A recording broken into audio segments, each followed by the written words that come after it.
Bonsoir et bienvenue. Dans cette nouvelle vidéo, on va essayer de répondre à la question suivante. Mon smartphone peut-il vraiment attraper un virus? Techniquement, il n'y a pas de virus pouvant infecter les téléphones Android ou les appareils iOS comme on en rencontre le plus souvent sur ordinateur. Car tout simplement, les systèmes mobiles, notamment Android et iOS, sont conçus pour limiter l'accès aux applis. Cependant, les téléphones routés ou jailbreak qui accordent à certaines applications des privilèges d'administrateur laissent souvent la porte ouverte à toutes les applications suspectes qui peuvent détourner et infecter l'appareil. Cela est rendu possible en obtenant discrètement plus d'autorisation pour les applications et autres programmes qu'elles ne devraient obtenir. Et aussi, d'autres personnes peuvent installer des applications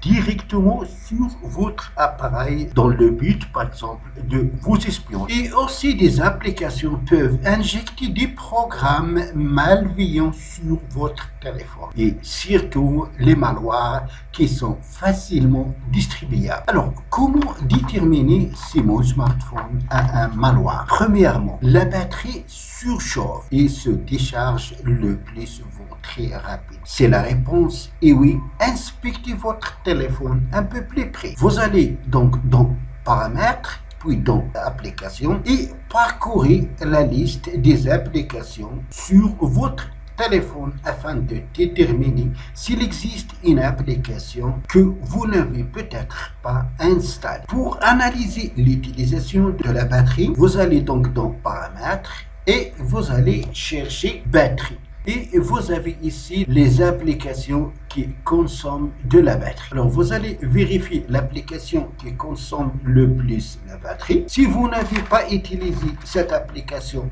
conformément bien sûr aux statistiques, il est temps de la supprimer. Deuxièmement, utilisation excessive des données. Pour vérifier, vous allez aussi dans Paramètres et vous allez chercher consommation des données. Vous avez données mobiles et Wi-Fi. Vérifiez si vous utilisez les données mobiles, vous allez vérifier données mobiles. Si vous utilisez un Wi-Fi, vous allez vérifier pour Wi-Fi.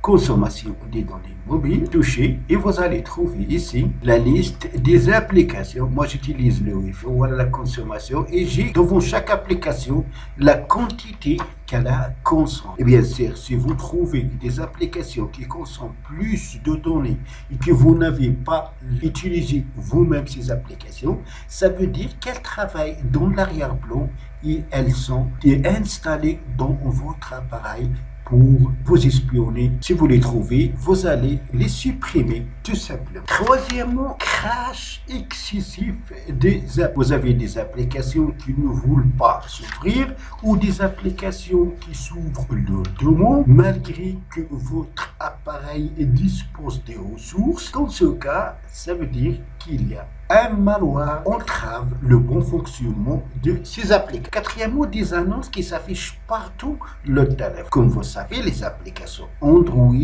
diffusent de la pub et généralement, quand vous les téléchargez, vous savez que vous avez droit aux annonces quand vous commencez à les utiliser. Cependant, si vous remarquez que les annonces s'affichent en plein écran pendant que vous utilisez des applications populaires sans annonce telles que par exemple Facebook ou Messenger, vérifiez immédiatement les dernières applications que vous avez installées et supprimées sans plus attendre. Alors maintenant, comment se protéger? Pour se protéger, premièrement, il faut mettre à jour votre logiciel système. Pour ce faire, vous allez dans Paramètres, puis vous allez dans à propos de téléphone, vous allez trouver ici mise à jour. Vérifiez s'il y a des mises à jour disponibles ou en attente de téléchargement. Généralement, de temps en temps, il y a des correctifs de sécurité qu'il faut